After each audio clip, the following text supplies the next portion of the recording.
शांति। परम प्रिय परमात्मा शिव भगवान को कोटि कोटि नमन। मोर आत्मिक मधुर भाई भौणी माननकु प्रणाम। आमे आज सकाळु बापदादांकर मधुर महावाक्य शुणिले, तथापि आउ थरे टिके ताकू भल भाबरे बुझिबा जानिबा पई आउ थरे टिके शुणिबा बाबांकर कथा।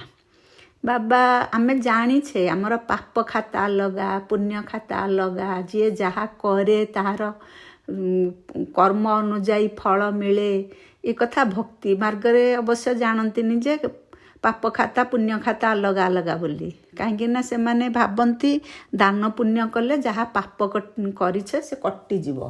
किंतु बाबा तो आमको बतई देले जे जी जहा करिवो सेही अनुजाई फल पाइबो। पुण्य कले पुण्यर फल पाइब, पाप कले पापर फल पाइब। किंतु पुण्य बल पाप कटिब नाही। पाप कटिब केवल भगवान सहित स्मृति लगेले बा तांकु मने पकेले विकर्म विनाश हेब। बाबा सब कथा मु बुझेई देले। हेले धर्मराज रेजिस्टर मेंटेन करूछंती, जहा आमे करूचे सबु आपे आपे लेखा ही जाउची। सेतिपई भक्ति मार्ग रे कुहा जाए चित्रगुप्त आमर पांजी लेखुची। बाबा आज तार प्रकृत अर्थ मुरली रे बुझेइछंती। बाबा पिलांको काहेकि चार्ट लेखिकी सब बेले जन कहउछंती, तुमे बारंबार से कथा को कहउछंती दोहरउछंती, तुमे सब चार्ट लेख। चार्ट लेखिकी मते सत्यासत्य जणाओ, ताहा हेले तुमर पाप विकर्म हब। बाबा ये कथाटा काहेकि कहउछंती, जदि धर्मराज पाखरे आमर रेजिस्टर सब आपे आपे लेखा ही जाउची, से तार प्रकृत गूढ़ रहस्य आज आमे मुरली समस्ते जानिबा। से अनुजाई प्रतिदिन बाबा को चार्ट लेखिकी जणैबा, बाबा सहित सचोट हो रहिबा। बाबा सबुबले कहते मोर सच्चा बच्चा प्यारा बच्चा। हेले सचोट संतानर लक्षण कौन? किए प्रकृत रे बाबांकर प्यारा बच्चा? सेही कथाटार अर्थ आज बाबा कहले, जीए निजर चार्ट रखिबो कौन से करुची दिन भरी, से सबू सत कथा लिखिब। काहाकू दुख देव नाही, एकमात्र बाबांकर श्रीमत अनुजाई दिनचर्या करुथिब। बाबा आम एहीपरि पिला को बाबा सचोट संतान बोली कहउछंती। आ समस्त की सचोट संतान हेबा पई भी से चाहुछंती। पुणी बाबा आज 84 जन्म क्यों आत्मा माने नहीं, कि प्रकार पुरुषार्थ करुछंती, आमे केमिति जानिबा ये आत्माटी 84 जन्म नहीं ना नाही, तार भी गूढ़ रहस्य बाबा आज बुझेई देले। पुरुषार्थ आधार रे तो आमे सृष्टि नाटक रे कौन केतेबेले आसिकी नाटक रे भाग नेबा, केउ समय रे भाग नेबा, कि पद पाइबा, ये सब पूर्व निर्धारित। तथापि आमे जेहेतु बाबा को जानिले सबू विषय आमे जानीगले, जे एथुरु आमे जानिले जे पुरुषार्थ आधार रे ही आमे ए सबू प्राप्त करिबा। सचोट पिलांकर विशेष पुरुषार्थ हेउची नररु नारायण हेबा पई से विशेष पुरुषार्थ करंती। जे विशेष पुरुषार्थ करूचे नररु नारायण हेबा पई से सचोट। निजर कर्मेंद्रिय उपरे तार पूर्ण नियंत्रण थिबो। ता माने बाबा जो कहते खराब कथा देखिबनी शुणिबनी, ये सबू जेते आमर कर्म इंद्रिय से आत्मार अधीन होइकी थिबे। आत्मा जेमिति चाहिबो सेही अनुजाई कर्म इंद्रिय माने काम करुथिबे। आत्मार तो निजस्व गुण सबू सुख शांति आनंद प्रेम पवित्रता ज्ञान गुण शक्ति, ये सब होची आत्मार गुण बा तार शक्ति बा तार धर्म। तेणु से आत्मार धर्म अनुजाई जदि इंद्रिय माने चालुथिबे, ता माने सी हेले सचोट आत्मा। दृष्टि विकार युक्त हेबनी, अर्थात क्रिमिनाल आय जो बाबा कहती क्रिमिनाल आय नुहे सिविल आय रहिबो। किंतु जदि काहाकू देखिले विकारी खियाला आसुची, ताहले आमे जानिबा सेठु जे ये बाबार सच्चा बच्चा नुहे, ये 84 जन्म नेइथिबा आत्मा नुहे। आमे एइथुरु जानि देबा। सेथिपई आज बाबा विशेष भाବରେ दृष्टि उपरे कहिछंती, विकार दृष्टिरू आमे मुक्त रहिबा। दृष्टिरू सृष्टि, तेणु विकार दृष्टि रखिबा नाही। गीतरे बाबा आज कहले, इस पाप की दुनिया से कहीं ले चलो प्रभु। ଆମେ ତ ସମସ୍ତେ ବର୍ତ୍ତମାନ ପାପ ଦୁନିଆରେ ଅଛେ, କଳିଯୁଗରେ ଅଛେ, ରାବଣ ରାଜ୍ୟରେ ଅଛେ। ଦୁଃଖ ହିଁ ଦୁଃଖ, ଅଶାନ୍ତି, ସମସ୍ତେ ସମସ୍ତଙ୍କୁ ଖାଲି କଣ୍ଟା ଫୋଡ଼ିବାରେ ଲାଗିଛନ୍ତି। ତେଣୁ କଣ୍ଟାର ଜଙ୍ଗଲ ବି କୁହାଯାଉଛି। ତେଣୁ ବର୍ତ୍ତମାନ ଆମେ ସମସ୍ତେ ହେ ପତିତ ପାବନ ଆସ ଆସ ଆମକୁ ଉଦ୍ଧାର କର, ଆମକୁ ସ୍ୱର୍ଗକୁ ନିଅ, କିଏ କେତେ ପ୍ରକାର ଡାକିଛନ୍ତି। ତେଣୁ ବାବା ଏ କଥା କହିଲେ ଯେ ପାପ ଦୁନିଆରୁ ନେଇଯିବା ପାଇଁ ଆମେ ସମସ୍ତେ ଡାକୁଛେ। ବାବାଙ୍କର ମଧୁର ଆତ୍ମିକ ସନ୍ତାନମାନେ ଏ କଳିଯୁଗ ପାପର ଦୁନିଆ ବୋଲି ଜାଣିଛନ୍ତି, କିନ୍ତୁ ପୁଣ୍ୟର ଦୁନିଆ, ମୁକ୍ତି, ଜୀବନ ମୁକ୍ତିର ଦୁନିଆ ବୋଲି ସେମାନେ ସମସ୍ତେ ଜାଣିଛନ୍ତି। ମାନେ ସ୍ୱର୍ଗ ଗୋଟିଏ ଅଛି ବୋଲି ଜାଣୁଛନ୍ତି, କିନ୍ତୁ ସ୍ୱର୍ଗ କ'ଣ, କିଏ କରିଛି, ପୁଣ୍ୟ ଦୁନିଆରେ ପାପ ନଥାଏ, ଏକଥା ସେମାନେ ଜାଣିନାହାନ୍ତି। ପାପ ଏଇ ଦୁଃଖ ଧାମରେ ରାବଣ ରାଜ୍ୟରେ ରହେ, ବା ଏଇ କଳିଯୁଗରେ ହିଁ ପାପ ଅଛି।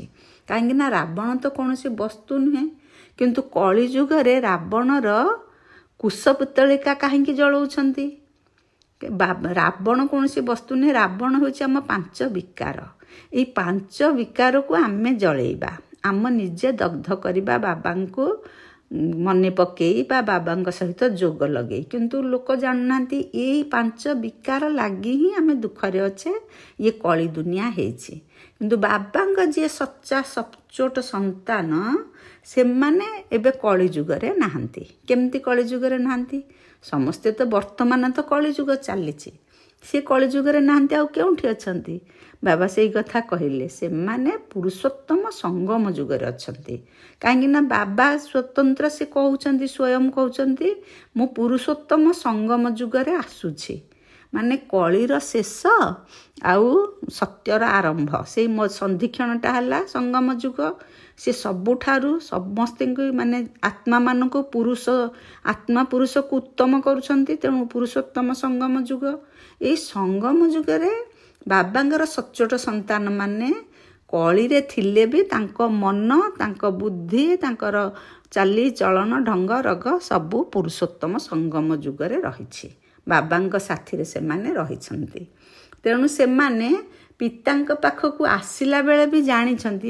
ମନେକର ଯେଉଁମାନେ ବାବାଙ୍କୁ ଚିହ୍ନି ଗଲେଣି, ବ୍ରାହ୍ମଣ ସନ୍ତାନମାନେ ଯେତେବେଳେ ସେ ଭଗବାନଙ୍କ ପାଖକୁ ଜାଣିଲେ ବା ଆସିଲେ ବା ବାବାଙ୍କ କଥା ଶୁଣିଲେ, ବୁଝିଲେ, ବାବାଙ୍କ ପାଖକୁ ଆସିଲେ, କାହିଁକି ଆସିଲେ? ଯେ ସେ ଜାଣିଲେ ଯେ ଭଗବାନ ଆସିଛନ୍ତି, ସିଏ ମନୁଷ୍ୟରୁ ଦେବତା କରୁଛନ୍ତି, ସିଏ ସୁଖଧାମର ମାଲିକ କରୁଛନ୍ତି।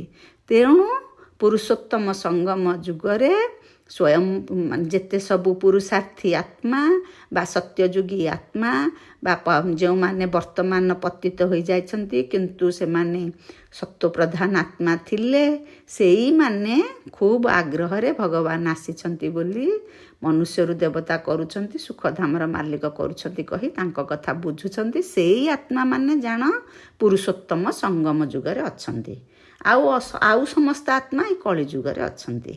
ପ୍ରକୃତରେ ଆମେ ବ୍ରହ୍ମା ବାବାଙ୍କ ମୁଖ ନିଃସୃତ ମହାବାକ୍ୟ ଶୁଣୁଛୁ, ତାହା ବ୍ରହ୍ମାଙ୍କ ବାଣୀ ନୁହେଁ। ଏଇ କଥାଟା ଆମେ 100ରୁ 100 ସବୁବେଳେ ମନରେ ରଖିବା। ତାହା ହେଉଛି ଶିବ ବାବାଙ୍କ ବାଣୀ। ଶିବ ବାବାଙ୍କର ଶରୀର ନାହିଁ, ସେ ବ୍ରହ୍ମା ବାବାଙ୍କ ଶରୀରରେ ପ୍ରବେଶ କରିକି ଆମକୁ ବୁଝେଇଲେ, ବତେଇଲେ, ଜ୍ଞାନ ଶୁଣାଉଛନ୍ତି। କିନ୍ତୁ ବାଣୀ ହେଉଛି ଶିବ ବାବାଙ୍କର। ଏଥିରୁ ଆମେ ଜାଣୁଛେ ଯେ ଆମକୁ ନରରୁ ନାରାୟଣ କିଏ କରୁଛନ୍ତି? ଆମକୁ ନରରୁ ନାରାୟଣ ବ୍ରହ୍ମା କରୁନାହାନ୍ତି, ଆମକୁ ସ୍ୱୟଂ ପରମପିତା ପରମାତ୍ମା ଶିବ ଭଗବାନ କରୁଛନ୍ତି। କାହିଁକିନା ତାଙ୍କ ବାଣୀ ଦ୍ୱାରା, ତାଙ୍କ ଶ୍ରୀମତ ଦ୍ୱାରା, ତାଙ୍କର ଗୁପ୍ତ ରହସ୍ୟ ଯେତେ ସୃଷ୍ଟି ନାଟକର ଆତ୍ମାର ସବୁ ଗୁପ୍ତ ରହସ୍ୟ ସବୁ ସେଇ ଶିବ ବାବା ଜଣାଉଛନ୍ତି। ଯାହା ଫଳରେ ଆମେ ଆତ୍ମାମାନେ ସ୍ୱଦର୍ଶନ ଚକ୍ରଧାରୀ ହୋଇ ନିଜେ ଆମେ ସତ୍ୟ ଯୁଗରେ ଦେବୀ ଦେବତା ଥିଲେ ବୋଲି ଅନୁପ୍ରାଣିତ ହୋଇ ପୁଣି ସେଇ କାମ, ସେଇ ବାବାଙ୍କୁ ମନେ ପକେଇକି ସେଇ ପବିତ୍ରତମ ଆତ୍ମା ହେବା ପାଇଁ ଚେଷ୍ଟା କରୁଛେ। ତେଣୁ ଆମକୁ କିଏ ନରରୁ ନାରାୟଣ କରୁଛନ୍ତି? ଆମକୁ ବ୍ରହ୍ମା ବାବା କରୁନାହାନ୍ତି, ଆମକୁ ଶିବ ବାବା କରୁଛନ୍ତି। ଶିବ ବାବାଙ୍କର ଯେମିତି ଦେହ ନାହିଁ, ଆମର ଆତ୍ମାମାନଙ୍କର ବି ଦେହ ନଥିଲା। ଯେତେବେଳେ ଶାନ୍ତି ଧାମରେ ରହିଥିଲେ, ସେ ତ ହେଉଛି ଶାନ୍ତି, ତ ହେଉଛି ଆତ୍ମାମାନଙ୍କର ଘର ନା, ସେଇଠି ଖାଲି ଆତ୍ମା ରହନ୍ତି, ସେଇଠି ନଥିଲା ଦେହ। ସେଥିପାଇଁ କହନ୍ତି ଆସିଛୁ ଲଙ୍ଗଳା, କହନ୍ତି ଆମ ଭକ୍ତି ମାର୍ଗରେ କୁହନ୍ତି। କିନ୍ତୁ ପରେ ଶରୀର ଗ୍ରହଣ କରେ ଆତ୍ମା, ଶରୀରରେ ପ୍ରବେଶ କରେ, ଘଟରେ ପ୍ରବେଶ କରେ କୁହାଯାଏ। ସ୍ୱର୍ଗ କଥା ତ କଳି ଯୁଗରେ ହିଁ ସମସ୍ତେ ଜାଣିଛନ୍ତି, କିନ୍ତୁ ଇଏ ସ୍ୱର୍ଗ କିଏ ସ୍ଥାପନା କରୁଛନ୍ତି, କେବେ ସ୍ଥାପନା କରୁଛନ୍ତି, ସ୍ୱର୍ଗରେ କିଏ ରହିବ, ସ୍ୱର୍ଗ କେଉଁଠି ଅଛି, ଏସବୁ କଥା ସାଧାରଣ ଲୋକମାନେ ଜାଣିନାହାନ୍ତି। ପୁଣି ଏଇ ନର୍କକୁ ବି କିଏ ସ୍ଥାପନ କରୁଛି ସେ କଥା ବି ଲୋକମାନେ ଜାଣିନାହାନ୍ତି। କିନ୍ତୁ ଯିଏ ତ ହେଲେ ନିଶ୍ଚୟ ନର୍କର ସ୍ଥାପକ କିଏ ଥିବ, ସ୍ୱର୍ଗକୁ ବି କିଏ ସ୍ଥାପନା କରୁଥିବ। ଏକଥା ଏବେ ଆମେ ବାବା ଆମକୁ ଜଣେଇ ଦେବାରୁ ଆମେ ଜାଣିଲେ, ଆମେ ଏଇ ବ୍ରାହ୍ମଣ ସନ୍ତାନ ମାନେ ଏସବୁ କଥା ଜାଣିଗଲେ। ସୁଖଧାମରେ ଅଭିନୟ କରୁଛେ କେବେ ସମ୍ପୂର୍ଣ୍ଣ ହେଉଛି, ମାନେ ଆମେ ଜାଣିଗଲେ ଯେ ସୁଖଧାମର ଅଭିନୟ କେବେ ସମ୍ପୂର୍ଣ୍ଣ ହେଉଛି। କେବେ ସମ୍ପନ୍ନ ହେଉଛି? ସୁଖଧାମର ଅଭିନୟଟା କେବଳ ସତ୍ୟ ତ୍ରେତୟାରେ ଚାଲିବ। ଯେତେବେଳେ ସତ୍ୟ ତ୍ରେତୟା ସରିଯିବ, ଦ୍ୱାପର ଆସିବ, ସେତେବେଳେ ରାବଣ ମତରେ ଲୋକ ଚାଲିବେ, ଦୁଃଖ ଦୁନିଆକୁ ଆସିଯିବେ। ତାମାନେ ସେତେବେଳେ ତାଙ୍କର ଅଭିନୟ ସରିଲା, ପୁଣି ଆସିଗଲେ ବିକାରୀ ଅଭିନୟ କଲେ। କେବେ ତେଣୁ ଏବେ ବି ଏଠାରେ କୋଟିପତି, ବଡ଼ ବଡ଼ କୋଠା ଘର, ବିଭିନ୍ନ ପ୍ରକାର ସୁଖଦାୟୀ ବିଜ୍ଞାନ ସାମଗ୍ରୀ ସବୁ ଅଛି। ତଥାପି ବାବା କହୁଛନ୍ତି ଇଏ ହେଉଛି କାଙ୍ଗାଳ ଦୁନିଆ, ଦୁଃଖର ଦୁନିଆ। ଏ କଥା କହିବାର ବି ରହସ୍ୟ ଆମେ ଜାଣିଛେ ଯେ ସତ୍ୟଯୁଗ ହେଉଛି ନୂଆ ଦୁନିଆ, ପବିତ୍ର ଦୁନିଆ। କିନ୍ତୁ ଏବେ ହେଉଛି ଆମର ପତିତ ଦୁନିଆ, ପୁରୁଣା ଦୁନିଆ, ସବୁଆଡ଼େ ବିକାରଗ୍ରସ୍ତ ଦୁନିଆ। ତେଣୁ ଆମେ ସମସ୍ତେ ଦୁଃଖରେ ରହିଛେ। ତ ବାବା ସେଇ କଥା କହିଲେ, ଯେତେ କୋଠା ବାଡ଼ି ଥାଉ, କୋଟିପତି ହୁଅନ୍ତୁ, ଯେତେ ଯାହା ହୁଅନ୍ତୁ, ବର୍ତ୍ତମାନ ଭାରତ ଆମର କାଙ୍ଗାଳ ହୋଇଯାଇଛି। କାହିଁକି ନା ବାବା ଦେଖିଛନ୍ତି ନା, ଆମେ ସିନା ଭୁଲି ଯାଇଛେ, ବାବା ଏବେ ମନେ ପକେଇଲେ ଯେ ସତ୍ୟ ଯୁଗରେ ସୁନାର ମହଲ ଥିଲା, ସେ ମନ ଇଚ୍ଛା ସବୁ ପ୍ରକାର ଯେତେ ଇଚ୍ଛା ସେତେ ଜିନିଷ ଥିଲା, କାହାର ଅଭାବ ଅସୁବିଧା ନଥିଲା, ସୁଖ ଶାନ୍ତି ଆନନ୍ଦ ପ୍ରେମ ନିରୋଗ ଶରୀର ଧରି ସମସ୍ତେ ରହିଥିଲେ। ତେଣୁ ସେଇ ଅନୁଯାୟୀ ବର୍ତ୍ତମାନ ଦୁନିଆ ହେଉଛି କାଙ୍ଗାଳ ଦୁନିଆ। ସମସ୍ତେ ରଙ୍କ ହେଇଯାଇଛନ୍ତି, ରାଜା ହେଇଥିଲେ ସତ୍ୟ ଯୁଗରେ। ଏଇ କଥା ବାବା ବୁଝେଇ ଦେଉଛନ୍ତି ଯେ ବର୍ତ୍ତମାନ ଆମେ ଏଇ କଳି ଦୁନିଆରେ, କାଙ୍ଗାଳ ଦୁନିଆରେ, ଦୁଃଖଦାୟୀ ଦୁନିଆରେ ରହିଛେ। ଏବେ ସମସ୍ତେ ବିଷୟ ବୈତରଣୀ ନଦୀରେ ଉବୁଟୁବୁ ହେଉଛନ୍ତି। ଏ ଯେଉଁ ସମସ୍ତେ କହୁଛନ୍ତି ଯେ ପାର କରେଇ ଦିଅ, ନୌକା ପାର କରେଇ ଦିଅ, ତାର ଅର୍ଥ କ'ଣ? ଆମେ ସମସ୍ତେ ବିଷୟ ବୈତରଣୀ ନଦୀ ମାନେ ଦୁଃଖ ଅଶାନ୍ତି ଦୁନିଆରେ ରହିଛେ। ପାର କରିବେ କୁଆଡ଼େ? ସେ ସ୍ୱର୍ଗକୁ ନେବେ, ନର୍କରୁ ସ୍ୱର୍ଗକୁ ନେବେ, ବା ଦୁଃଖଧାମରୁ ସୁଖଧାମକୁ ନେବେ। ବିକାରଗ୍ରସ୍ତ ହେବାଟା ହେଉଛି ପାପ। ଭାବନ୍ତି ବିନା ବିକାରରେ ସୃଷ୍ଟି କିପରି ବୃଦ୍ଧି ପାଇବ? ସାଧାରଣ ଲୋକମାନେ ଏ କଥା କହୁଛନ୍ତି। ବିକାର ତ ଗୋଟିଏ ପାପ, ମାନେ ଦୈହିକ ବିକାର ହେଉ, ମାନସିକ ବିକାର ହେଉ, ଯେକୌଣସି ବିକାର କାମ ହେଲା ଗୋଟିଏ ପାପ କର୍ମ। କିନ୍ତୁ ଅନ୍ୟମାନେ ସମସ୍ତେ ଭାବନ୍ତି ବିନା ବିକାରରେ କେମିତି ସୃଷ୍ଟି ବଢ଼ିବ? ପୁଣି ପତିତ ହେଇକି ଦୁଃଖରୁ ପତିତ ପାବନ ତ ଆସିଛନ୍ତି ଆମକୁ ଦୁଃଖ ଦୁନିଆରୁ ନେବା ପାଇଁ। ଆମେ ପତିତ ହୋଇଯାଇଛେ ବୋଲି ସିଏ ଆମକୁ ଏଇ କଥାଟା ବୁଝେଇ ଦେଉଛନ୍ତି ଯେ ବିନା ବିକାରରେ ସୃଷ୍ଟି କିପରି ହେବ ଅନ୍ୟ ଲୋକମାନେ ଭାବୁଛନ୍ତି। ତୁମେ ଏ ବିଷୟରେ କିଛି ଚିନ୍ତା କରିବା ଆବଶ୍ୟକ ନାହିଁ। ଆମର ପ୍ରଥମ କାମ ହେଲା ଆମେ ପତିତ ହେଇଯାଇଛେ, ଆମ ଆତ୍ମା କିପରି ପାବନ ହେବ। ବାବା ତ କହୁଛନ୍ତି ପାବନ ବଳରେ ହିଁ ସୃଷ୍ଟି ବଢ଼ିବ। ସତ୍ୟ ଯୁଗରେ ତ ଏତେ ଲୋକ ରହିବେନି, କିନ୍ତୁ ଆମେ ସେ ବିଷୟରେ ମୁଣ୍ଡ ଏତେ ବ୍ୟସ୍ତ ହେବା ଦରକାର ନାହିଁ। ଆମେ ଜାଣିଗଲେ ଯେ ଆମେ କେବଳ ପତିତରୁ ପାବନ ହେବା ପାଇଁ ବର୍ତ୍ତମାନ ପୁରୁଷାର୍ଥ କରିବା। ଏ କଥା କିଏ କହୁଛି? ଆମ ଆତ୍ମା କହୁଛି। ଶରୀର ଦ୍ୱାରା ଆମେ ବିକାର ଯେମିତି କରୁଛେ, ଶରୀର ଦ୍ୱାରା ବିକାର କରୁଛେ, କିନ୍ତୁ ଆତ୍ମା ବିକାରଗ୍ରସ୍ତ ହେଉଛି। ତେଣୁ ବର୍ତ୍ତମାନ ବାବା ଆସିଛନ୍ତି ଏଇ ଶରୀର ଦ୍ୱାରା ବା କାନ ଦ୍ୱାରା ଶୁଣିବା, କାନ ଦ୍ୱାରା ଶୁଣିବା, ଆଖି ଦ୍ୱାରା ଦେଖିବା, ଏଇ ଶରୀରର ଇନ୍ଦ୍ରିୟ ଦ୍ୱାରା ଆମେ ଗ୍ରହଣ କରିବା ବାବାଙ୍କ ଜ୍ଞାନକୁ, କିନ୍ତୁ ଆତ୍ମା ଧାରଣ କରିବ, ଆତ୍ମା ପବିତ୍ର ହେବ। ପ୍ରକୃତ ଏଇ ସଙ୍ଗମ ଯୁଗରେ ଯିଏ ଭଲ ପୁରୁଷାର୍ଥ କରିବ ସିଏ 84 ଜନ୍ମ ନେବ, ଲକ୍ଷ୍ମୀନାରାୟଣଙ୍କର ପରିବାରରେ ଜନ୍ମ ହେବ, ସ୍ୱର୍ଗରେ ରାଜତ୍ୱ କରିବ।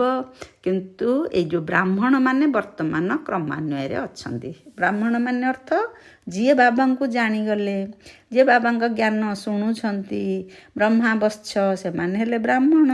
ସେମାନେ କ୍ରମାନ୍ୱୟରେ ଅଛନ୍ତି, ମାନେ ସେମାନେ ପୁରୁଷାର୍ଥରେ ଆଗ ପଛ ଅଛନ୍ତି। କିଏ ଅଧିକ ପୁରୁଷାର୍ଥୀ ଆତ୍ମା, କିଏ କମ ପୁରୁଷାର୍ଥୀ ଆତ୍ମା, କିଏ ଚଢ଼ି ଯାଉଛି ପୁଣି ପଡ଼ି ଯାଉଛି, ବାବାଙ୍କ ଜ୍ଞାନରେ ଆସୁଛି ପୁଣି ସନ୍ଦେହ ହେଇଯାଉଛି। ଏମିତି ବିଭିନ୍ନ ପ୍ରକାର ଅବସ୍ଥା ଦେଇକି ବର୍ତ୍ତମାନ ଆତ୍ମାମାନେ ଆଗକୁ ବଢ଼ୁଛନ୍ତି। ସେଇଥିପାଇଁ ବାବା କହିଲେ କିଏ ସତ୍ୟଯୁଗରେ ମହାରାଜା ମହାରାଣୀ ହେବେ, କିଏ ପ୍ରଜା ହେବେ, କାରଣ ପୁରୁଷାର୍ଥ ଅନୁଯାୟୀ ତ ସବୁ ମିଳିବ ନା। ତେଣୁ ଆମକୁ ସେଇଭଳିଆ ବର୍ତ୍ତମାନ ବାବା ଆମକୁ ରାସ୍ତା ବତେଇ ଦେଲେ। ଆଖି ଉପରେ ଆମେ ବିଜୟ ପ୍ରାପ୍ତ କଲେ କର୍ମାତୀତ ଅବସ୍ଥା ହେବ, ନରରୁ ନାରାୟଣ ହେବା। ଆଖି ହେଉଛି ଶରୀରର ଝରକା, ଏଇ ଝରକା ମାଧ୍ୟମରେ ଆତ୍ମା ସବୁ ଦେଖୁଛି। ଶିବ ବାବା ହିଁ ବ୍ରହ୍ମାଙ୍କ ଆତ୍ମା ଆଉ ଶିବ ବାବାଙ୍କର ଆତ୍ମା ବ୍ରହ୍ମାଙ୍କ ଶରୀରର ଝରକା ବାଟ ଦେଇକି ଦେଖନ୍ତି। ବ୍ରହ୍ମା ବାବାଙ୍କ ଭିତରେ ତ ଡବଲ ଆତ୍ମା ଅଛନ୍ତି ନା, ଶିବ ବାବାଙ୍କ ଆତ୍ମା, ବ୍ରହ୍ମା ବାବାଙ୍କ ଆତ୍ମା। ତେଣୁ ଆମର ମଧ୍ୟ ଦୃଷ୍ଟି ଆତ୍ମା ଉପରକୁ ଯାଉଛି। ବାବା ସବୁବେଳେ କହିଲେ ନା, ତୁମେ ସବୁବେଳେ ଆତ୍ମିକ ଦୃଷ୍ଟିରେ ଚାହଁ, କାହାର ଶରୀରକୁ ନୁହେଁ, ସେ ଗୋଟିଏ ଆତ୍ମା ବୋଲି ଭାବି ଆମେ ଅନ୍ୟକୁ ଦେଖିବା। ତେଣୁ ଆମର ଦୃଷ୍ଟି କାହା ପ୍ରତି ଯାଉଛି? ଆମର ଦୃଷ୍ଟି ଆତ୍ମା ପ୍ରତି ଯାଉଛି। ଆତ୍ମା ରୂପେ ଆମେ ଭାଇ ଭାଇ, ଏକଥା ବାବା କହିଛନ୍ତି। ବାବା ମଧ୍ୟ ସେଇ ଆତ୍ମା ବିଷୟରେ ସବୁ ବୁଝାଉଛନ୍ତି। ଇଏ ହେଉଛି ଆମର ପ୍ରଥମ ପାଠ। ମୁଁ ଏକ ଆତ୍ମା, ଶରୀର ନୁହେଁ। ଆତ୍ମ ଅଭିମାନୀ ହୁଅ, ଦେହ ଅଭିମାନ ଛାଡ଼। ଆମେ କହୁଛେ ଆମକୁ ଏ ବିଷୟ ବୈତରଣୀ ପାର କରିଦିଅ, ମାନେ ଏଇସବୁ ଆତ୍ମାର କଥା ବାବା ଆମକୁ ବୁଝେଇ ଦେଇଛନ୍ତି। ତେଣୁ ଆମେ ସବୁବେଳେ ଏଇ ଆତ୍ମାର ଆଖି ହେଉଛି ଝରକା, ଆମ ଶରୀରର ଝରକା, ସେଇଟାରେ ତା ବାଟ ଦେଇକି ଆତ୍ମା ଦେଖୁଛି। ସେଥିପାଇଁ ବାବା ସବୁବେଳେ କହୁଛନ୍ତି ବିକାରୀ ଦୃଷ୍ଟି ଠାରୁ ସବୁବେଳେ ମୁକ୍ତ ରହ, ସେଇ ଜମା ଦୃଷ୍ଟି ଆମର ଖରାପ ନ ହେଉ। ବାବା ସେଇ କଥା କହିଲେ କୁଆଡ଼େ ଯିବେ? ସତ୍ୟ ଯୁଗକୁ ବର୍ତ୍ତମାନ ତ ଆମେ ଦୁଃଖ ଧାମରେ ଅଛେ, ଆମେ ସତ୍ୟ ଯୁଗକୁ ସୁଖ ଧାମକୁ ଯିବା। ହେଲେ କିଏ ଯିବ? ବାସ୍ତବରେ ସେଠାକୁ ଯିବା ପାଇଁ ବାବାଙ୍କୁ ମନେ ପକାଇବାକୁ ପଡ଼ିବ, ବିକର୍ମ ବିନାଶ କରିବାକୁ ହେବ। ଆତ୍ମା ହେଉଛି ଆମର ପ୍ରଥମ ପାଠ। ତେଣୁ ଆମେ ନିଜକୁ ଆତ୍ମା ଭାବିବା, ଅନ୍ୟମାନଙ୍କୁ ଆତ୍ମା ବୋଲି ଭାବିବା। ଆମେ ଜାଣିଛେ ଆମେ ସବୁ ଅଭିନେତା, ସୁଖଧାମକୁ ଆସିଛେ, ତାପରେ ପୁଣି ଦୁଃଖଧାମକୁ ଏବେ ଆସିଲେ। ପ୍ରଥମେ ସୁଖଧାମକୁ ଆସିଥିଲେ, ଏବେ ଦୁଃଖଧାମରେ ଅଛେ, ପୁଣି ବାବା ଆସିଛନ୍ତି ଆମକୁ ସୁଖଧାମକୁ ନେବା ପାଇଁ। ସେଥିପାଇଁ ବାବା କହୁଛନ୍ତି ମୋତେ ମନେ ପକାଅ, ପବିତ୍ର ହୁଅ, କାହାକୁ ବି ଦୁଃଖ ଦିଅ ନାହିଁ। ଏବେ ଏଠାରେ ସମସ୍ତେ ପରସ୍ପରକୁ ଦୁଃଖ ଦେବାରେ ଲାଗିଛନ୍ତି। କାହାକୁ କାମର ଭୂତ ଗ୍ରାସିଛି, କାହାକୁ କ୍ରୋଧର ଭୂତ ଗ୍ରାସିଛି, ଦରକାର ପଡ଼ିଲେ କିଏ କାହାକୁ ହାତ ଉଠେଇ ଦେଉଛନ୍ତି। ତେଣୁ ବାବା କହୁଛନ୍ତି ଏ ସବୁଥିରୁ ତୁମେ ମୁକ୍ତ ରୁହ। ଆମେ କହୁଛେ ମୋତେ ଭଗବାନ ପଢ଼ଉଛନ୍ତି, ମୁଁ ପ୍ରଜାପିତା ବ୍ରହ୍ମାକୁମାରୀ ଈଶ୍ୱରୀୟ ବିଶ୍ୱବିଦ୍ୟାଳୟର ଛାତ୍ରୀ। କିନ୍ତୁ ଯଦି ଏଇ କଥା ଆମେ କହୁଛେ ପୁଣି ବିପରୀତ କାମ କରିବା, ଶ୍ରୀମତରେ ଚାଲିବାନି, ତାମାନେ ବାବାଙ୍କର ନାମ ବଦନାମ କରୁଛେ। ତେଣୁ ବାବା କହୁଛନ୍ତି ଏଇ ଯେଉଁ ନାମକୁ ଆମେ ବଦନାମ କରୁଛେ କାହିଁକି? ନିଜର ଚାଲିଚଳନ, ଆଚାର, ବ୍ୟବହାର, କର୍ମ ସବୁ ଭୁଲ ଭାଲ ହେଉଛି। ସେଥିପାଇଁ ବାବା କହୁଛନ୍ତି ପ୍ରତିଦିନ ରାତିରେ ନିଜକୁ ଚେକ୍ କର, ଚାର୍ଟ ଲେଖ, କେତେ କାହାକୁ ଦୁଃଖ ଦେଇଛ କି, ତୁମେ ଆଜି କାହାକୁ ଅପବିତ୍ର ଦୃଷ୍ଟିରେ ଚାହିଁଛ କି। ବାବା ପୁଣି ଆଜି କହିଲେ ଯିଏ ସୁପୁତ୍ର ବୋଲି ନିଜକୁ ଭାବୁଛ, ବାବାଙ୍କ ପାଖକୁ ନିଶ୍ଚୟ ପ୍ରତିଦିନ ଚାର୍ଟ ପଠେଇବ। ବାବା କହିଲେ ଚାର୍ଟ ଲେଖି ଯଦି କ'ଣ ଭୁଲ କରୁଛ ନ ଲେଖୁଛ ତେବେ ସେଇ ଚାର୍ଟ ଲେଖିକି ବି କିଛି ଲାଭ ନାହିଁ। ଓଲଟା କର୍ମ କରିବାର ପ୍ରଧାନ କାରଣ ହେଉଛି ଦେହ ଅଭିମାନ। ତେଣୁ ତୁମେ ଚାର୍ଟ ଲେଖ, ପୁଣି ସେଇ ଚାର୍ଟରେ ସବୁ ବର୍ଣ୍ଣନା କର। କ'ଣ ବର୍ଣ୍ଣନା କରିବା? ଯେ ଆମେ କାହାକୁ ଦୁଃଖ ଦେଇଛେ କି କ'ଣ, ଏଇସବୁ ଜିନିଷ ଯାହା ସବୁ ଭୁଲ କାମ ଠିକ୍ କାମ କରିଛେ ବାବାଙ୍କୁ ଆମେ ସବୁ ଜଣେଇଦେବା। ଖାଲି କହିବାନି ଯେ ନାଇଁ ବାବା ମୁଁ ଆଜି ଘଣ୍ଟାଟେ ଆପଣଙ୍କ ସହିତ ଯୋଗ ଲଗେଇଥିଲି, ସେ କଥା ନୁହେଁ। କ'ଣ ଭୁଲ ବି କରିଛ ଦର୍ଶେଇବା। ଖାଲି ଠିକ୍ କଥା କହିଦେଲେ କେମିତି ହେବ? ବାବା କହୁଛନ୍ତି ସୃଷ୍ଟିଚକ୍ର କେମିତି ଘୁରୁଛି, ଆତ୍ମାର 84 ଜନ୍ମର କାହାଣୀ, ସବୁ ତ ସହଜ ପାଠ। ଗୋଟିଏ ଦିନରେ ଜଣେ ଚାହିଁଲେ ଟିଚର ହେଇଯିବ।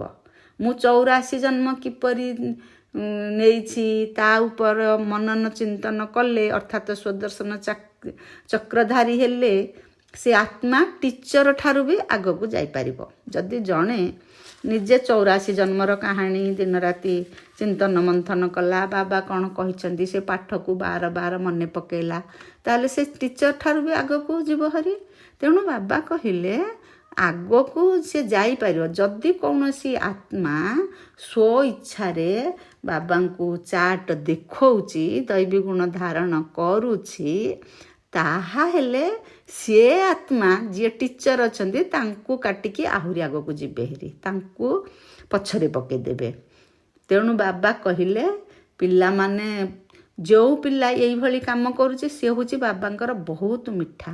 ବାବା ତାକୁ ଦେଖିବାକୁ ଚାହାନ୍ତି, ସେ ଭଲ ସୁଗନ୍ଧ ବିଚ୍ଛୁରିତ କରୁଛି ବୋଲି ବାବା କହୁଛନ୍ତି। ଯିଏ ଯୋଗଯାତ୍ରାରେ ତୀବ୍ର ପଦକ୍ଷେପ ନେଉଛି ସେ ଉଚ୍ଚ ପଦ ପାଇବ। ବାବା କହୁଛନ୍ତି ପ୍ରତିଦିନ ଶିବ ମନ୍ଦିରକୁ ଯାଇ ସେଠାରେ ବାବାଙ୍କ କଥା ଶୁଣେଇବା। ସେ ବାବା କିପରି ଆସି ସ୍ୱର୍ଗ ସ୍ଥାପନ କରୁଛନ୍ତି, ବିଶ୍ୱର ମାଲିକ କରୁଛନ୍ତି, ଏ ବିଷୟ ସମସ୍ତଙ୍କୁ ଆମେ ବୁଝେଇବା। କିନ୍ତୁ ଏଇଟା ବୁଝେଇବା ସହଜ, କିନ୍ତୁ ଯଦି ଆମର କୁଦୃଷ୍ଟି, ଓଲଟା କର୍ମ, ନିଜର ବ୍ୟବହାର ଚାଲିଚଳନ ଠିକ୍ ହେଇନଥିବ, ତାହେଲେ ଆମେ କାହାକୁ ଏ କଥା କହିପାରିବା କି? ତେଣୁ ପ୍ରଥମେ ନିଜକୁ ନିଜେ ପଚାରିବା, ମୁଁ ସେଇ ପାଠ କହୁଛି ମୁଁ ସେମିତିଆ ହେଇଛି ତ? ବାବା ଘରେ ତ କୌଣସି ଘରେ ତାଲା ପଡ଼େନି। ବାବା ଆଜି ପୁଣି ଏ ବିକାରୀ ଦୃଷ୍ଟିରୁ ଗୋଟିଏ ବିକାରୀ କଥା କହିଲେ ଯେ ବାବାଙ୍କ ଘର ମାନେ ପ୍ରଜାପିତା ଈଶ୍ୱରୀୟ ବିଶ୍ୱବିଦ୍ୟାଳୟ ଯେଉଁଠି ଚାଲୁଛି ସେଠି କୌଣସି ଜିନିଷରେ ତାଲା ପକାଯାଏ ନାହିଁ, କି ଆମ ଘରମାନଙ୍କରେ ବି ଖାଇବା ଘରେ କିଏ ତାଲା ପକାଉଛି? ସେଠି ନିୟମ ରହିଛି, ସେଇ ରୋଷେଇ ଘରକୁ ବା ଯେଉଁଠି ଖାଦ୍ୟପେୟ ରହୁଛି ସେ ଜାଗାକୁ କୌଣସି ଅପବିତ୍ର ଆତ୍ମା ଯାଇପାରିବେ ନାହିଁ। ଯାହାଫଳରେ କେହି ଚୋରି କରିକି ଖାଦ୍ୟ ଖାଇବେନି, କୌଣସି ଅସୁବିଧା କରିବେନି। ବାବା କହିବା କଥା, ଯଦି ଜଣେ ଚୋରି କରିକି ଖାଇଲା, ପୁଣି ଆଉ ଜଣେ ଚୋରି କରିକି ଖାଇଲା, ତାକୁ ଦେଖି ଆଉ ଜଣେ କ'ଣ ଭୁଲ କଲା, ତାମାନେ ସିଷ୍ଟମ ଠିକ୍ ରହିବନି, ବେନିୟମ କାମ ହେବ, ଦରକାର ବେଳେ ଖାଦ୍ୟ ନଥିବ। ତେଣୁ ଯଦି ହାତ ଭର୍ତ୍ତି କରିକି କାହାକୁ ନ କହିକି ବି ଗୋଟିଏ ଜିନିଷ ନେଇଯାଉଛନ୍ତି, ସେ ଚୋରି ସହ ସମାନ, ସେ ବହୁତ ବଡ଼ ବିକର୍ମ। ବାବା ସେଇ କଥା ଆଜି କହିଦେଲେ। ତାପରେ ବାବା ଆଜି ପବିତ୍ରତାର ମୂଲ୍ୟ ବୁଝେଇଦେଲେ ଯେ ବଲ୍ଲଭାଚାରୀ, ଶଙ୍କରାଚାର୍ଯ୍ୟ ଏମାନେ କାହାରିକୁ ନିଜର ଶରୀର ସ୍ପର୍ଶ କରିବାକୁ ଦିଅନ୍ତିନି, କାରଣ ସେମାନେ ସମସ୍ତେ ଭାବନ୍ତି ସେମାନେ ହେଉଛନ୍ତି ପବିତ୍ର, ଅନ୍ୟମାନେ ହେଉଛନ୍ତି ପତିତ। ପବିତ୍ରତାର ଏମାନେ ମାନ ମହତ୍ଵ ଭଲ ଜାଣିଛନ୍ତି, ତେଣୁ ସେମାନେ ନିଜ ଶରୀରକୁ ବି କାହାକୁ ସ୍ପର୍ଶ କରିବାକୁ ଦିଅନ୍ତିନି। କିନ୍ତୁ ବର୍ତ୍ତମାନ ଆମ ସମସ୍ତଙ୍କର ଶରୀର ପତିତ। ସେ ବଲ୍ଲଭାଚାରୀଙ୍କର ଶରୀର ପତିତ, ଶଙ୍କରାଚାର୍ଯ୍ୟଙ୍କର ବି ଶରୀର ପତିତ, ଆତ୍ମା ବି ପତିତ। କିନ୍ତୁ ପୁରୁଷାର୍ଥ କରି ବିକାର ଗୁଡ଼ିକର ସନ୍ନ୍ୟାସ ସେମାନେ କରୁଛନ୍ତି। ବ୍ରହ୍ମଚାରୀ, ବଲ୍ଲଭାଚାରୀ, ଶଙ୍କରାଚାର୍ଯ୍ୟ, କେତେ ଧାର୍ମିକ ପୁରୁଷ ଅଛନ୍ତି, ସେ ପୁରୁଷାର୍ଥ କରି ବିକାର ଗୁଡ଼ିକୁ ସନ୍ନ୍ୟାସ କରୁଛନ୍ତି। ତେଣୁ ନିର୍ବିକାରୀ ଆଗରେ ବିକାରୀ ମଣିଷ ମୁଣ୍ଡ ନୁଆନ୍ତି। ମାନେ ବଲ୍ଲଭାଚାରୀ ହୁଅନ୍ତୁ, ଶଙ୍କରାଚାର୍ଯ୍ୟ ହୁଅନ୍ତୁ, କୌଣସି ଧର୍ମାବଲମ୍ବୀ ହୁଅନ୍ତୁ, ଗୁରୁ ଗୋସାଇଁ ହୁଅନ୍ତୁ, ଯଦି ସେମାନେ ନିର୍ବିକାରୀ ରହିବେ, ବିକାର ତାଙ୍କ ପାଖରେ ରହିବନି, ପବିତ୍ର ରହିବେ, ବ୍ରହ୍ମଚର୍ଯ୍ୟ ପାଳନ କରିବେ, ତାହେଲେ ଅନ୍ୟମାନେ ନିଶ୍ଚୟ ତାଙ୍କ ପାଖରେ ମୁଣ୍ଡ ନୁଆନ୍ତି। ସେମାନେ ସବୁ ସ୍ୱଚ୍ଛ ଧର୍ମାତ୍ମା, ସତ୍ୟ ଯୁଗରେ କେହି ମ୍ଲେଚ୍ଛ କି ପତିତ ଆତ୍ମା ରହିବେନି, ସମସ୍ତେ ସ୍ୱଚ୍ଛ ପବିତ୍ର ଆତ୍ମା ରହିବେ। କିନ୍ତୁ ବଲ୍ଲଭାଚାରୀ ହୁଅନ୍ତୁ କି ଶଙ୍କରାଚାର୍ଯ୍ୟ ହୁଅନ୍ତୁ କି ଯିଏ ବି ହୁଅନ୍ତୁ, ଯଦି ସିଏ ଭଗବାନଙ୍କୁ ନ ଚିହ୍ନିଛନ୍ତି, ଭଗବାନ ତ ହେଉଛନ୍ତି ପତିତ ପାବନ, ସିଏ ହିଁ ସ୍ୱର୍ଗକୁ ରାସ୍ତା ବତାଉଛନ୍ତି, ତାଙ୍କୁ ଯଦି ନ ଜାଣିବେ ତାହେଲେ ସ୍ୱର୍ଗକୁ ଯିବାର ପ୍ରଶ୍ନ ଉଠୁନି। ବାବା ଆମକୁ ସମ୍ପୂର୍ଣ୍ଣ ରହସ୍ୟ ଜଣାଇ ଦେଉଛନ୍ତି। ରଚୟିତା ବାବାଙ୍କୁ ଆମେ ଜାଣିଲେ, ତେଣୁ ଆମେ ସେଇ ଅନୁଯାୟୀ ଆମ ଜୀବନ ବ୍ୟତୀତ କରିବା। ସୂକ୍ଷ୍ମବତନକୁ ଜାଣିଲେ, ପରମଧାମକୁ ଜାଣିଲେ, ଆମର ଭବିଷ୍ୟତ ପଦବୀ ମଧ୍ୟ ଆମେ ନିଜେ ଜାଣିପାରୁଛେ। ଯଦି ମୁଁ ଠିକ୍ ଭାବରେ ପୁରୁଷାର୍ଥ କରୁଥିବି ସିନା ଭାବିବି ଯେ ସ୍ୱର୍ଗକୁ ଯିବି, ଖାଲି କହିଲେ କ'ଣ ହେବ? ଯେଉଁଥିପାଇଁ ଆମେ ପୁରୁଷାର୍ଥ କରୁଛେ, ସେଇ ପୁରୁଷାର୍ଥ ବଳରେ ହିଁ ଆମେ ନିଜର ପଦବୀ ବି ପଛରେ ବାବା କହୁଛନ୍ତି ସାକ୍ଷାତକାର ହେବ। ଆମେ ଭକ୍ତି ମାର୍ଗରେ ବଳିହାର ଯାଉଛେ ବୋଲି କହୁଛେ, ମାନେ ଆମେ ସମର୍ପଣ କରୁଛେ ଭଗବାନଙ୍କ ପାଖରେ, ମୁଁ ନିଜକୁ ସମର୍ପଣ କରିଦେଲି, ଆମେ ଏମିତି କହୁଛେ। ବାବା ତାର ପ୍ରକୃତରେ କାହା ନିକଟରେ ଆମେ ସମର୍ପଣ କରିବା ସେ କଥା ଏପର୍ଯ୍ୟନ୍ତ ଭକ୍ତାତ୍ମା ମାନେ ଜାଣିନାହାନ୍ତି। ଯିଏ ଗୋବିନ୍ଦ ଶ୍ରୀକୃଷ୍ଣଙ୍କର ସାକ୍ଷାତକାର କରେଇଛନ୍ତି, କିଏ ସାକ୍ଷାତକାର କରେଇଛନ୍ତି? ସ୍ୱୟଂ ପରମ ପିତା ପରମାତ୍ମା ଶିବ ଭଗବାନ। ସିଏ ହିଁ ଆମମାନଙ୍କୁ ଜଣେଇଲେ ଯେ ତୁମେ ଯଦି ପୁରୁଷାର୍ଥ କରିବ, ବିକର୍ମ ବିନାଶ କରିବ, ତାହେଲେ ତୁମେ ସତ୍ୟଯୁଗକୁ ଯାଇ ଶ୍ରୀକୃଷ୍ଣଙ୍କ ସହ ରାଜତ୍ୱ କରିବ। ତେଣୁ ସିଏ ସାକ୍ଷାତକାର କରେଇଲେ। ପୁଣି ଆମେ ଶ୍ରୀକୃଷ୍ଣ ଗୋବିନ୍ଦ ସତ୍ୟଯୁଗରେ ହେବା ପାଇଁ ସେ ପ୍ରତିଶ୍ରୁତି ଦେଲେ। ତେଣୁ ଆମେ ତାଙ୍କ ନିକଟରେ ସମର୍ପଣ କରିବା ନିଜକୁ। ଭକ୍ତି ମାର୍ଗରେ କେବେ ହେଲେ କେହି ସ୍ୱର୍ଗ ସୁଖ ପାଇପାରିବେ ନାହିଁ, କାରଣ ସେମାନେ ସତ୍ୟ ତ୍ରେତୟାରେ ଜନ୍ମଗ୍ରହଣ କରିବେ ନାହିଁ। ମୀରାବାଇ ବି ଏତେ ବଡ଼ ଭକ୍ତିନୀ ଥିଲେ, କିନ୍ତୁ ସେ ଶ୍ରୀକୃଷ୍ଣ ଶରୀରଧାରୀ ଦେବତାଙ୍କୁ ପ୍ରେମ ସ୍ନେହ କରୁଥିଲେ, ନିଃସ୍ୱାର୍ଥ ସ୍ନେହ, ବହୁତ ସ୍ନେହରେ ଲଭଲିନୀ ରହୁଥିଲେ, କିନ୍ତୁ ସେ ଦେହଧାରୀ ଶରୀରଧାରୀ ଦେବ ଆତ୍ମାଙ୍କୁ ଭଲ ପାଉଥିଲେ। ସେ ଯେହେତୁ ସୃଷ୍ଟି ରଚନା ରଚୟିତା ବିଷୟରେ ଜାଣିନଥିଲେ, ସ୍ୱୟଂ ଆତ୍ମାର ପିତା ପରମାତ୍ମାଙ୍କୁ ଜାଣିନଥିଲେ, କି ତାଙ୍କୁ ସ୍ନେହ କରୁନଥିଲେ, କି ତାଙ୍କ ସହିତ ଲଭରେ ଲୀନ ରହୁନଥିଲେ, ସେ ଯେହେତୁ ପତିତ ପାବନ, ସିଏ ହିଁ ପତିତ ଆତ୍ମାକୁ ପାବନ କରନ୍ତି, ସ୍ୱୟଂ ପରମ ପିତା ପରମାତ୍ମା, ତାଙ୍କୁ ଜାଣିନଥିଲେ। ସ୍ୱର୍ଗକୁ ରାସ୍ତା ତ ଅନ୍ୟ କିଏ ଜଣେଇ ପାରିବେନି, କେବଳ ସ୍ୱୟଂ ପରମ ପିତା ପରମାତ୍ମା ଜଣାନ୍ତି। ଯେହେତୁ ସିଏ ତାଙ୍କଠାରୁ ସ୍ୱର୍ଗର ରାସ୍ତା ବି ଜାଣିପାରିନଥିଲେ, ତେଣୁ ଯେତେ ବଡ଼ ଭକ୍ତ ହେଲେ ମଧ୍ୟ ସିଏ ଦ୍ୱାପର ଯୁଗରେ ଆସିବେ, ବାବା କହିଲେ, ସେ ସ୍ୱର୍ଗକୁ ଯାଇପାରିବେ ନାହିଁ। ତେଣୁ ଆମ ମନରେ ଏଇ ନିଶା ରହିବା ଦରକାର ଯେ ଆମେ ତାଙ୍କ ପାଖକୁ ଯାଉଛୁ, ଯିଏ ସ୍ୱୟଂ ସ୍ୱର୍ଗ ରଚନା କରୁଛନ୍ତି, ଆମକୁ ସ୍ୱର୍ଗ ସମ୍ପତ୍ତି ଦେଉଛନ୍ତି। ତେଣୁ ବାବା ଏଇ କଥା କହୁଛନ୍ତି ଯେ ନିଜକୁ ଅଶରୀରୀ ଭାବ, ଚାଟରେ ଆତ୍ମା ଧୋକା ଦେଉନାହିଁ ତ, କୌଣସି ବିକର୍ମ କରୁନାହିଁ ତ, କାହାକୁ ଦୁଃଖ ଦେଉନାହିଁ ତ, ଇଏ ସବୁ କଥା ନିଜକୁ ନିଜେ ପଚାରି ଲେଖ। ବାବା କହିଲେ ଆମେ ଚାର୍ଟ ଲେଖି ବାବାଙ୍କୁ ଦେଖେଇବା। ଯଦିଓ ଧର୍ମରାଜଙ୍କର ରେଜିଷ୍ଟରରେ ଆପେ ଆପେ ଜମା ହୋଇଯାଉଛି, କିନ୍ତୁ ତଥାପି ଆମେ ବାବାଙ୍କୁ ନିଜେ ନିଜେ ଲେଖି ଚାର୍ଟ ଲେଖି ଜଣେଇବା। ଯଦି ଆମେ ଭାବିବା ଧର୍ମରାଜାଙ୍କ ରେଜିଷ୍ଟରରେ ତ ସବୁ ଜମା ହେବ, ମୁଁ କାହିଁକି ପରିଶ୍ରମ କରି ପୁଣି ବାବାଙ୍କୁ ଏତେ କଥା ଲେଖିକି ଜଣେଇବି, ଏକଥା ଯଦି ଭାବିବା, ବାବା କହୁଛନ୍ତି ମାନେ ନିଶ୍ଚୟ କିଛି ତାଙ୍କର ମହତ୍ଵ ଉଦ୍ଦେଶ୍ୟ ରହିଛି। ସେ ଉଦ୍ଦେଶ୍ୟଟି କ'ଣ? ସେ ଉଦ୍ଦେଶ୍ୟଟି ହେଲା, ଯଦି ଆମେ ଚାର୍ଟ ଲେଖିବା, ନିଜର ଭୁଲ ନିଜେ ବୁଝିବା, ମାନିବା, ତାହେଲେ ସଂଶୋଧନ ହେବା ପାଇଁ ଆମକୁ ଇଚ୍ଛା ହେବ, ଆମେ ଆଗକୁ ବଢ଼ିବା ବା ପୁରୁଷାର୍ଥରେ ଆମେ ଆଗେଇବା। ବାବା ସାକାରରେ ଆସିଛନ୍ତି ଆମକୁ ସଜାଗ କରିବା ପାଇଁ। ବିକାରୀ ଦୃଷ୍ଟି ବା ଦେହ ଅଭିମାନୀ ହେଲେ ବାୟୁମଣ୍ଡଳ ବି ଅଶୁଦ୍ଧ ହେଇଯିବ। ମାୟା ବାବାଙ୍କ ପାଖରେ ବସେଇ ଦେବନି। ବାବା ଆତ୍ମାକୁ ଆମର ଜ୍ଞାନରେ ସଜାଉଛନ୍ତି। ଜ୍ଞାନ ଦ୍ୱାରା ପବିତ୍ର ହେବା। ଆତ୍ମା ଓ ଶରୀର ଦୁଇଟି ଯାକ ତ ସୁଖଧାମରେ ପବିତ୍ର ହେବ ବା ସତ୍ୟଯୁଗରେ ପବିତ୍ର ହେବ। ଆମେ ଅଧାକଳ୍ପ ସୁଖରେ ରହିଲେ, ପୁଣି ଅଧାକଳ୍ପ ବର୍ତ୍ତମାନ ଆମେ ଦୁଃଖରେ ରହୁଛେ। ମାନେ ସତ୍ୟ ତ୍ରେତୟାରେ ସୁଖରେ ରହିଥିଲେ, ପୁଣି ଏବେ ଦ୍ୱାପର କଳିରେ ଦୁଃଖ ଆସୁଛି।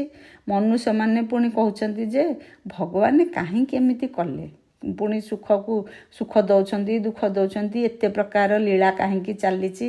ବାବା ମନୁଷ୍ୟମାନେ ଏମିତି ପ୍ରଶ୍ନ ପଚାରୁଛନ୍ତି। ବାବା ସେଇ କଥାର ଉତ୍ତର ଦେଉଛନ୍ତି, ଇଏ ହେଉଛି ଅନାଦି ଡ୍ରାମା, ପୂର୍ବ ନିର୍ମିତ, ଭଗବାନ କିଛି କରୁନାହାନ୍ତି। କେତେ ଜଣ ବି କହୁଛନ୍ତି ଏପରି ଭଗବାନଙ୍କୁ ଆମେ କାହିଁକି ମନେ ପକାଇବୁ। ବାବା କହିଲେ ଯେ ମନେ ପକାଇବାଟା ତୁମ ଉପରେ ନିର୍ଭର କରେ, କିନ୍ତୁ ଭଗବାନଙ୍କୁ ମନେ ପକାଇଲେ ମାୟାଠାରୁ ମନ ଆପେ ଆପେ ଛାଡ଼ିବ। ବିକାର କରିବା ପାଇଁ ଡର ରହିବ, ବିକାର କରିବ ନାହିଁ। ସତ୍ ପଥରେ ଚାଲିଲେ ସତ୍ୟ ଯୁଗକୁ ଯିବ। ତେଣୁ ବାବାଙ୍କୁ ମନେ ପକାଇଲେ ଆମର ଫାଇଦା ହିଁ ଫାଇଦା। ବାବା କହିଲେ ଯେ ସତ୍ୟ ଯୁଗରେ ଆଦି ସନାତନ ଦେବୀ ଦେବତା ଧର୍ମ ଗୋଟିଏ ଧର୍ମ ଥିଲା, ତେଣୁ ସମସ୍ତେ ସୁଖୀ ଥିଲେ। ତାପରେ ରାବଣ ରାଜ୍ୟରେ 5 ବିକାରର ଅଧୀନ ହୋଇଗଲା ଆତ୍ମା, ତେଣୁ ସବୁ ଆତ୍ମା ଗୁଡ଼ିକ ବିକାରଗ୍ରସ୍ତ ହୋଇଗଲେ, କଣ୍ଟାର ଜଙ୍ଗଲରେ ରହିଲେ ବା ସମସ୍ତେ ସମସ୍ତଙ୍କୁ ଦୁଃଖ ଦେବାରେ ଲାଗିଲେ, କଣ୍ଟା ଫୋଡ଼ିଲା ପରି ଦୁଃଖ ଦେଲେ। ତେଣୁ ବର୍ତ୍ତମାନ ସୁଖଧାମଟା ଦୁଃଖଧାମ ହେଇଗଲା। ଆଉ ବାବାଙ୍କୁ ପଚାରିବାର କ'ଣ ଅଛି। ବାବା ପୁଣି ଆଉ କେତେ ଜଣ ବି ପଚାରନ୍ତି କ'ଣ ସବୁ ଭାରତବାସୀ କେବଳ ସ୍ୱର୍ଗକୁ ଯିବେ, ଅନ୍ୟ କିଏ ଯିବେନି। ବାବା ସେଇ କଥା ବି ବୁଝେଇ ଦେଉଛନ୍ତି ଯେ ଇଏ ତ ଗୋଟିଏ ଡ୍ରାମା। ଯଦି ସମସ୍ତେ ସ୍ୱର୍ଗକୁ ଯିବେ ତେବେ ଅନ୍ୟ ଧର୍ମର ଯେତେ ଅଭିନୟ ଅଛି କେମିତି ହେବ। ସ୍ୱର୍ଗରେ ତ ପୁଣି ଏତେ କୋଟି ମଣିଷ ରହିବେନି। ତେଣୁ ପ୍ରଥମ କଥା ହେଲା ଭଗବାନ କିଏ ତାଙ୍କୁ ଆମେ ଚିହ୍ନିବା। ଏତେ ପ୍ରକାର ପ୍ରଶ୍ନ ଆମ ମନରେ ଆସିବ ନାହିଁ। ଆମକୁ ଯିଏ ପତିତରୁ ପାବନ କରୁଛନ୍ତି ତାଙ୍କୁ ହିଁ ମନେ ପକାଇବା। ତାଙ୍କୁ ହିଁ ମନେ ପକାଇଲେ ଆମେ ସ୍ୱର୍ଗକୁ ଯିବା। ସେ କିଏ? ସେ ହେଉଛନ୍ତି ପରମ ପିତା ପରମାତ୍ମା। ସବୁ ଧର୍ମରେ ଭଗବାନଙ୍କୁ ମନେ ପକାଉଛନ୍ତି। ଯାହାକୁ କହିବ ତୁମେ ଭଗବାନଙ୍କ କଥା ଯଦି କହିବ, ହଁ ତୁମେ ଯାହାକୁ କହୁଛ ତୁମେ ସିଏ ଯେଉଁଠି ତୁମେ ପହଞ୍ଚିବ ଆମେ ବି ସେଇଠି ପହଞ୍ଚିବୁ। ତାର ଅର୍ଥ କ'ଣ? ସମସ୍ତେ କହୁଛନ୍ତି ଆମେ ଭଗବାନଙ୍କୁ ମନେ ପକାଉଛୁ, କିନ୍ତୁ ଭଗବାନ କିଏ ସେ କଥା ସ୍ୱତନ୍ତ୍ର ଭାବରେ ଭଲରେ ଜାଣିନାହାନ୍ତି। ଆମମାନଙ୍କୁ ଏବେ ଏହି ଜ୍ଞାନ ମିଳୁଛି। ଆମେ ସୃଷ୍ଟିଚକ୍ର କେମିତି ଘୁରୁଛି ସବୁ କଥା ଆମେ ଜାଣିଗଲେ ପ୍ରଦର୍ଶନ ବି କରୁଛେ, ଲୋକଙ୍କୁ ବି ବୁଝଉଛେ। ପ୍ରଦର୍ଶନରୁ ବି କେତେକ ସନ୍ତାନ ଜନ୍ମ ନେଉଛନ୍ତି, ବାବାଙ୍କ ସନ୍ତାନ ଜନ୍ମ ନେଉଛନ୍ତି। ତା ଅର୍ଥ ସେମାନେ ବାବାଙ୍କୁ ବୁଝି ଚିହ୍ନି ପୁଣି ପ୍ରଜାପିତା ବ୍ରହ୍ମାକୁମାରୀ ଈଶ୍ୱରୀୟ ବିଶ୍ୱବିଦ୍ୟାଳୟକୁ ଆସି ପାଠ ପଢ଼ୁଛନ୍ତି ବା ବାବାଙ୍କର ସନ୍ତାନ ହେଉଛନ୍ତି। ବାବା କହୁଛନ୍ତି ଯାହା ବିକର୍ମ କରୁଛ ବାବାଙ୍କୁ ଲେଖି ଜଣାଅ। ବାବାଙ୍କୁ ଲେଖି ଜଣେଇଲେ ତୁମେ ଦ୍ୱାପରରୁ ଯେତେ ବିକର୍ମ କରି ଆସିଛ ସେ ବିକର୍ମ ବୋଝରେ ତୁମେ ପୁରା ନଇଁ ପଡ଼ିଛ, ମୋତେ ଜଣେଇଲେ ତୁମେ ହାଲୁକା ହେଇଯିବ। ବାବା କହୁଛନ୍ତି ଏବେ କେହି ହେଲେ ସମ୍ପୂର୍ଣ୍ଣ ହୋଇନାହାନ୍ତି, ସମସ୍ତେ ବର୍ତ୍ତମାନ ପୁରୁଷାର୍ଥୀ। ତଥାପି ବାବାଙ୍କର ସଚ୍ଚା ବଚ୍ଚାଙ୍କୁ ଦେଖିବା ପାଇଁ ସଦା ଆଗ୍ରହ। ବାବା କହିଲେ ସଚ୍ଚୋଟ ସନ୍ତାନ ତାକୁ ହିଁ କୁହାଯିବ ଯିଏ ସବୁବେଳେ ଚାର୍ଟ ଲେଖିକି ଜଣେଇବେ। ତେଣୁ ଆମର ପ୍ରଥମ କାମ ହେଲା ଆମେ ନିଶ୍ଚିତ ଭାବରେ ପ୍ରତିଦିନ ଚାର୍ଟ ଲେଖିବା। ତେଣୁ ବାବା ଆଜି ସବୁଦିନ କହିବା ପରେ ତ କ'ଣ ଆମେ ଧାରଣ କରିବା ତା ଉପରେ କୁହନ୍ତି। ଆଜି କହିଲେ ନିଜର ବିକର୍ମର ବୋଝକୁ ହାଲୁକା କରିବା ପାଇଁ ଯାହା ବି ସବୁ ବିକର୍ମ ହୋଇଯାଇଛି ସେଗୁଡ଼ିକୁ ବାବାଙ୍କୁ ଲେଖିକରି ଦେବା। ଏବେ କାହାକୁ ବି ଦୁଃଖ ଦେବାନି, ସୁପୁତ୍ର ହୋଇ ରହିବା। ନିଜର ଦୃଷ୍ଟିକୁ ବହୁତ ପବିତ୍ର କରିବା। ଆଖି ଧୋକା ତ ଦେଉଛି, କିନ୍ତୁ ଆଖି ଧୋକା ନ ଦେଉ ସେଥିପ୍ରତି ଧ୍ୟାନ ଦେବା। ନିଜର ବ୍ୟବହାରକୁ ବହୁତ ଶାଳୀନତାପୂର୍ଣ୍ଣ ରଖିବା। କାମ କ୍ରୋଧର ବଶୀଭୂତ ହୋଇ କୌଣସି ପାପ କାମ କରିବା ନାହିଁ। ଲକ୍ଷ୍ୟ ଏବଂ ଲକ୍ଷ୍ୟସ୍ଥଳକୁ ସର୍ବଦା ସ୍ମୃତିରେ ରଖି ତୀବ୍ର ପୁରୁଷାର୍ଥ କରୁଥିବା ସଦା ପବିତ୍ର ଏବଂ ସଦା ସୁଖୀ ହେବା ପାଇଁ ବାବା ଆମକୁ ଆଜି ବରଦାନ ଦେଲେ। ଆମର ଲକ୍ଷ୍ୟ ହେଲା ନରରୁ ନାରାୟଣ ହେବା, ଲକ୍ଷ୍ୟସ୍ଥଳ ହେଲା ସତ୍ୟଯୁଗ। ତେଣୁ ବ୍ରାହ୍ମଣ ଜୀବନର ଲକ୍ଷ୍ୟ ହେଲା କୌଣସି ବିନାଶୀ ଆଧାର ବିନା ସର୍ବଦା ଆନ୍ତରିକ ଖୁସିରେ ରହିବା। ବିନାଶୀ ଆଧାର ଯେତେ ପ୍ରକାରର ବୈଜ୍ଞାନିକ ଜିନିଷ ହେଉ, ଯାହା ଆମକୁ ସୁଖ ସୁବିଧା ଦେଉଛି ସେ ସବୁ ବିନାଶୀ।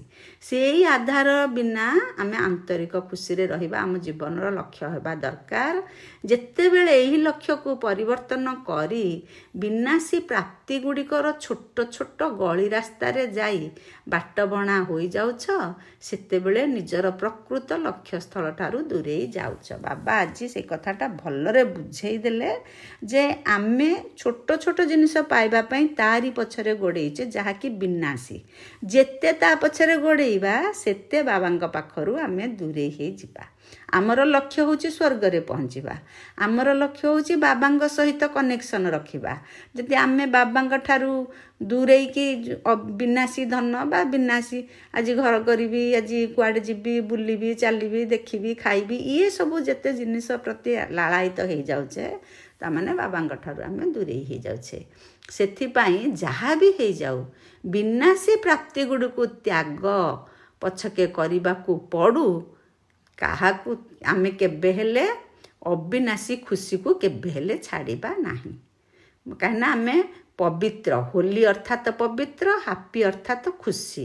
ଆମେ ଖୁସିରେ ରହିବାକୁ, ପବିତ୍ର ରହିବାର ବରଦାନକୁ ସବୁବେଳେ ସ୍ମୃତିରେ ରଖିବା, ଯାହାଫଳରେ ଆମେ ତୀବ୍ର ପୁରୁଷାର୍ଥୀ ହେବା।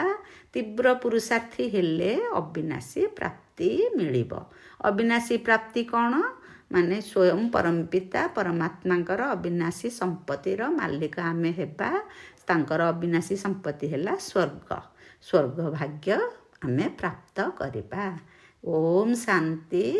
ପୁଣି ବାବା ଆଜି ଗୁଣମୂରତ ହୋଇ ସମସ୍ତଙ୍କୁ ଗୁଣର ଦାନ ଦେବା ପାଇଁ ଆମକୁ କହିଛନ୍ତି। ଏ ଗୁଣର ଦାନ ଦେବାଟା ହେଉଛି ସବୁଠାରୁ ବଡ଼ ସେବା। ଓମ୍ ଶାନ୍ତି, ଓମ୍ ଶାନ୍ତି, ଓମ୍ ଶାନ୍ତି। ବାବା ତ ଆଜି ବହୁତ କଥା କହିଲେ।